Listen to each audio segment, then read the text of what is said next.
और अब गतिविधियां विस्तार से। शाकुंभरी आयुर्वेदिक चिकित्सालय के वैद्य वीके गुप्ता तथा डॉक्टर शकुन गुप्ता ने बदलते मौसम के खान-पान व रहन-सहन को लेकर मीडिया से बात की।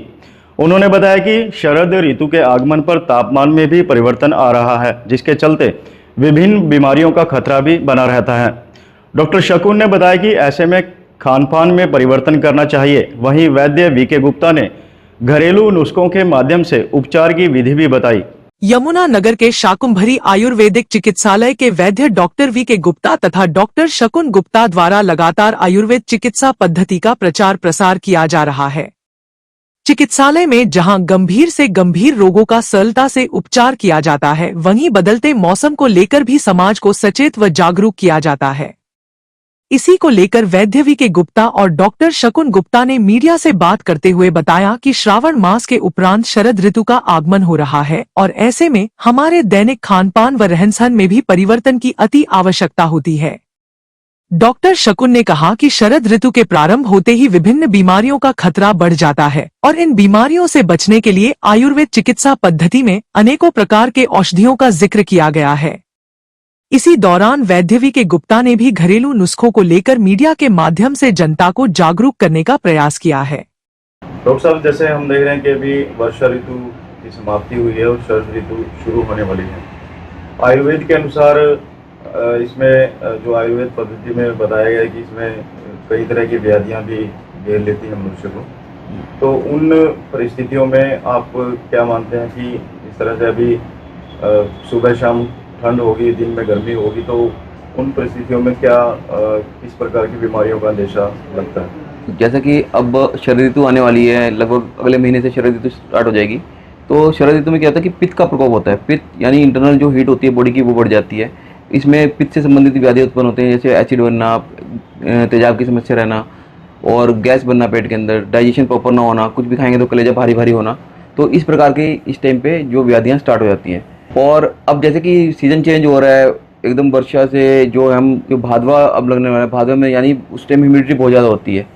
तो उसमें क्या होता है कि उसमें क्या कि स्किन से रिलेटेड भी बहुत सारी प्रॉब्लम्स आनी स्टार्ट हो जाती हैं, क्योंकि पसीना ज़्यादा आता है और उसमें जैसे फंगल इन्फेक्शन होगी और रिंग बम्स टाइप से, इस टाइप से स्किन से संबंधित जो व्याधियाँ वो भी ज़्यादा इसमें प्रकोपित हो जाती हैं। इन परिस्थितियों में क्या करना होता है कि इन परिस्थितियों में एक तो जो पसीना होता है, पसीना को बार बार हमें साफ करना चाहिए। हमारे जो छुपे हुए पार्ट्स हैं, जैसे आर्मपिट्स हो गई या फिर जो बॉडी के जो पार्ट्स हैं, उनकी सफाई प्रॉपर करनी चाहिए ताकि वहाँ पर कोई बैक्टीरिया की कोई ग्रोथ ना हो।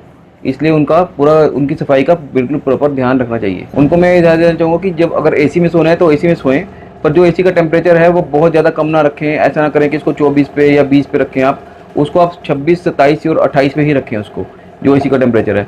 और एकदम गर्म से ठंडे और ठंडे से गर्म में जाने का परहेज करें। जैसे अगर एसी चल रहा है तो तुरंत से एकदम गर्मी में न जाएं, और अगर गर्मी से आ रहे हैं तुरंत एसी में न जाएं। और जैसे अगर आप बाहर से आए और पसीना बहुत ज़्यादा आ रहा है, तुरंत मुंह ना धोएं, ठंडा पानी ना पिएं, नॉर्मल पानी का प्रयोग करें, मटके का पानी का प्रयोग करें। और इस टाइम पे ऋतु संधि चल रही है। ऋतु संधि का मतलब होता है कि जब दोनों ऋतुएं आपस में मिल रही होती हैं, गर्मी से सर्दी और सर्दी से गर्मी में प्रवेश कर रहे हैं। तो ऋतु संधि में क्या होता है कि बॉडी की इम्यूनिटी डाउन आती है। बॉडी की इम्यूनिटी डाउन आने से क्या होता है कि बैक्टीरिया और वायरल इन्फेक्शन का खतरा ज़्यादा बढ़ जाता है। इसी कारण आपने देखा होगा कि अब थोड़ा जो अगले वाला जो मौसम है, इस मौसम में जो मच्छरों की ग्रोथ भी बहुत ज़्यादा हो जाएगी। उसकी वजह से जो और बीमारियां जैसे मलेरिया है, डेंगू है, इनका खतरा भी बहुत ज़्यादा हो जाएगा। तो हमें इन सब चीज़ों से बचाव रखना है। अपने घरों के आसपास पानी इकट्ठा नहीं होने देना है ताकि उसमें मच्छर ना पनपे। तो और अगर पानी इकट्ठा हो भी रहा है तो उसमें कैरोसिन ऑयल या कोई लाल दवाई जो पोटेशियम परमैंगनेट उसमें डाल के रखें ताकि जो मच्छर की ग्रोथ ना हो। आयुर्वेद शास्त्र के अनुसार अलग अलग ऋतुओं में खान-पान भी अलग अलग बताए गए हैं, तो इस ऋतु में किस प्रकार का खान-पान रखना चाहिए? जैसे कि मैंने आपको पहले बताया है कि इस ऋतु में पित्त का प्रकोप हो जाता है, तो हमें इसमें पित्त शामक आहार विहार का सेवन करना चाहिए। पित्त को बढ़ाने वाली चीज़ें जैसे तेल चीज़ें, खट्टी चीज़ें, बहुत ज़्यादा मिर्च वाली चीज़ें या कड़वी चीज़ें, इनका सेवन नहीं करना चाहिए। हमें इस ऋतु में मीठा भोजन करना चाहिए और हल्का खाना खाना चाहिए। जैसे कि अब इस ऋतु में शरद पूर्णिमा भी आती है। शरद पूर्णिमा में क्या करते हैं, तो खीर को चंद्रमा की चांदनी में इसको पूरी रात रखते हैं ताकि उसमें चंद्रमा की शीतलता आ जाए, ताकि वो शीतलता क्या करती है, वो पित्त के प्रकोप को कम करती है। पित्त यानी हीट, और चंद्रमा शीतल है, तो उसके जो यहाँ पर हमें जो खान पान रखना है, ऐसा खान पान रखना है जिसमें जो ठंडक दे बॉडी को, शरीर को शीतलता प्रदान करे।